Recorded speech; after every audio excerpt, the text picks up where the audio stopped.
కాంగ్రెస్ ప్రభుత్వం విద్యార్థుల భవిష్యత్తుకు పునాది వేయడానికి కృషి చేస్తుందని తెలంగాణ పీసీసీ అధికార ప్రతినిధి చనగాని దయాకర్, గ్రంథాలయ చైర్మన్ రియాజ్ బాలలక్ష్మి అన్నారు. ప్రభుత్వం వచ్చిన 100 రోజుల్లోనే 34,000 ఉద్యోగాలను భర్తీ చేసి నిరుద్యోగులకు భరోసా ఇచ్చిందని తెలిపారు.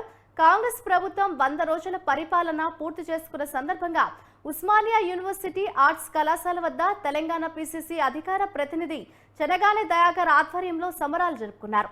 పోటీ పరీక్షలకు సిద్ధమవుతున్న విద్యార్థులకు పుస్తకాలు పంపిణీ చేశారు. వారు ఇచ్చిన ప్రతి హామీని నెరవేరుస్తుందని తెలిపారు. 100 రోజులు పూర్తవుతున్న ప్రజాపాలనలో మీ అందరికీ నిరుద్యోగులకు పుస్తకాలు ఇచ్చి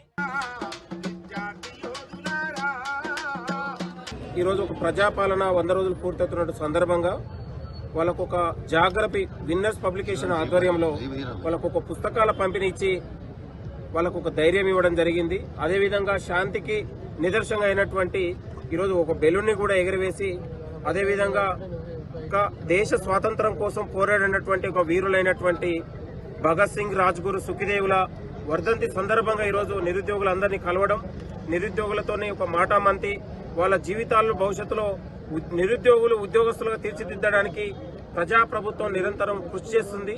ప్రజాపాలనలో ఏ ఒక్కరు కూడా ఇబ్బందులు లేకుండా ప్రజాపాలనలో నిరుద్యోగులను ఉద్యోగస్తులుగా తీర్చిదిద్దడం ఒక ప్రధాన లక్ష్యంగా పనిచేస్తున్నటువంటి సందర్భంలో ఈ యొక్క ముఖ్య కార్యక్రమానికి మన ప్రొఫెసర్ రియాజ్ గారు, మరి అదేవిధంగా మన ఈ మధ్య కాలంలో రీసెంట్గా ఎన్నికైనటువంటి గ్రంథాలయ చైర్మన్ ఎన్నికై నిరుద్యోగుల్ని కలవడానికి ఆయన నిత్యం ఒక నిరుద్యోగుల కోసం పరితపించి నిరుద్యోగుల్ని ఉద్యోగస్తులుగా తీర్చిదిద్దడానికి తన శక్తి వంచన లేకుండా కృషి చేసినటువంటి సందర్భంగా ఈరోజు నిరుద్యోగులందరినీ కలిసి వాళ్ళకు ఒక ధైర్యం ఇవ్వడానికి వచ్చినటువంటి మన రియాజ్ సార్ కూడా ఈ సందర్భంగా రాజగురు, సుఖదేవులు ప్రాణాలు అర్పించిన రోజు.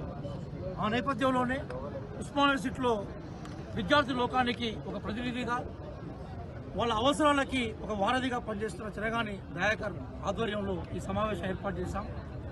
బాలలక్ష్మి గారు ఉద్యమ నాయకురాలు, అలాగే మనకి మేడ శ్రీనివాస్ ఇక్కడ మాకు విద్యార్థి ప్రతినిధి నాయకులు, అదేవిధంగా ఇంద్ర ప్రసాద్, ఈ మిగతా విద్యార్థుల ఆధ్వర్యంలో ఆ స్మృతి రోజు సందర్భంగా చదవాలిగా ఎన్ని కష్టాలే వచ్చినా చదువు లేని భవిత పెద్ద సున్నా, ఒకటి చదివే అవకాశాన్ని, చదివే అవసరాన్ని, చదివే ఒక పతాకాన్ని ఎలుగెత్తి చాటే క్రమంలో ఈరోజు తెలంగాణకు సంబంధించిన రైటర్స్ రాష్ట్ర కొన్ని పుస్తకాలని విద్యార్థులకు అందజేశాం.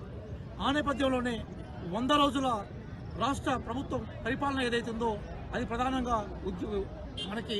నిరుద్యోగులకి, అట్లాగే విద్యార్థులకు ఉపశమనం కలిగే విధంగా నోటిఫికేషన్ క్లియర్ చేశాం.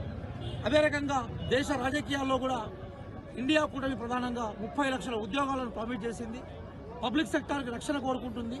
ఏ భగత్ సింగ్ అయితే ఈ దేశంలో పబ్లిక్ సెక్టార్ కాపాడబడాలని, ఈ దేశంలో సోషలిజం వర్ధిల్లాలని ప్రాణత్యాగం చేశారో వారి అమరత్వానికి నివాళులర్పించే క్రమంలో ఈ ప్రోగ్రాం నిర్వహించాం. భవిష్యత్తులో కూడా